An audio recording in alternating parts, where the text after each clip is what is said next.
هەوڵی ئەوە ئەدەین کە ئێمە بەشێک بین سەر لەنوێ لە چۆنیەتی ڕێککەوتن بۆ پێکهێنانی حکوومەتی نوێی عێراق. لامان گرنگە حکوومەتی ئەم جارەی عێراق دەرسێکی هەمەلایەنەی وەرگردی بێت لە هەموو کێشەکانی ڕابردوو. ئێمە شەروەها بە کۆی سیاسەتەکانی عێراق و خۆشمانە ئەچینەوە بۆ ئەوی بزانین عێراق بۆ لەمەودا چۆن نابێ هەڵەکانی ڕابردوو دووبارە بکاتەوە و بەندەکانی دەستور بە گشتی جێبەجێ بکە. سەدام کە ڕووخا بەبێ دەستور چووینە بەغداد، ئێستا دەستور هەیە و ئەچینە بەغداد کابێ بنەمایەکی یاسایی بەهێز هەیە. ئێمە ئەچین پێکەوە هەمومان گفتوگۆکەین بۆ بزانین ئەم بنەما یاسایانە چۆن جێبەجێ بکەین و بێگومان ڕێککەوتنی سیاسی نۆ بکەین، زۆرینەی پەرلەمانی پێکبێنین و حکوومەتێک دا بمەزرێ لە عێراقدا بەڕاستی پابەندی دەستور بێ، پابەندی جێبەجێکردنی ڕێککەوتنەکان بێ، پابەندی چەسپاندنی ئاشتی و ئاسایش بێ و چارەسەری ڕاستەقینەی کێشە ئابوووریەکانی خەڵک بێ.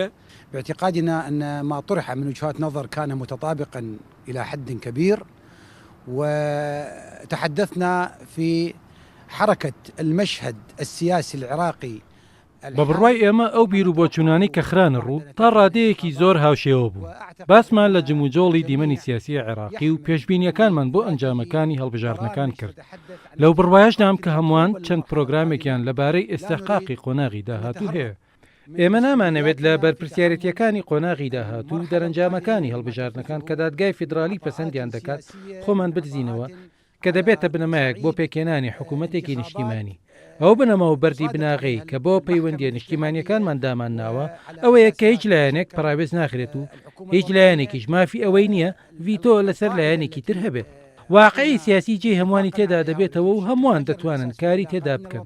کەواتە بەرپرسیارەتەکە بەرپرسیارەتیەکی گشتیە بۆ هەڵسانەوەی عێراق کە تێیدا هەمووان پێویستیان بەوەیە چاو بە ئێستحقاقی خۆیاندا بخشێنەوە و ئەو شتەی کە پێی دەبەخشرێت بە پێی دەستور بێت و لەو باوەڕەشدام چەتری دەستور جێگەی هەموو ناکۆکیەکانمانی تێدا دەبێتەوە. مادە دەستوریەکان کە لە ساڵی 2004 و 2005دا دامانان بنەمایە بۆ چارەسەرکردنی کۆی کێشەکان. پێشم وایە مەرجعیەتی دەستور و مادە دەستوریەکان هیچ لایەنێک نییە کە بتوانێت پێشەلیان بکات. بۆ هیوادارم ئەم دیدارانە ببنەمای لێک نزیکبوونەوەیەکی نیشتیمانی گشتگیر لە نێوان هەموو ئەو هێزە نیشتیمانیانەی کە دەیانەوێت عێراق پێش بکەوێت و خزمەتی عێراقیەکان بکەن. وضعناها في عام 2004-2005 أساس في حل المشاكل بين كل الواجهات العراقية سواء كانت محافظات أو إقليم أو حكومة اتحادية. وأعتقد أن مرجعية الدستور وما تقرره المواد الدستورية سوف لا يعبر عليها أحد.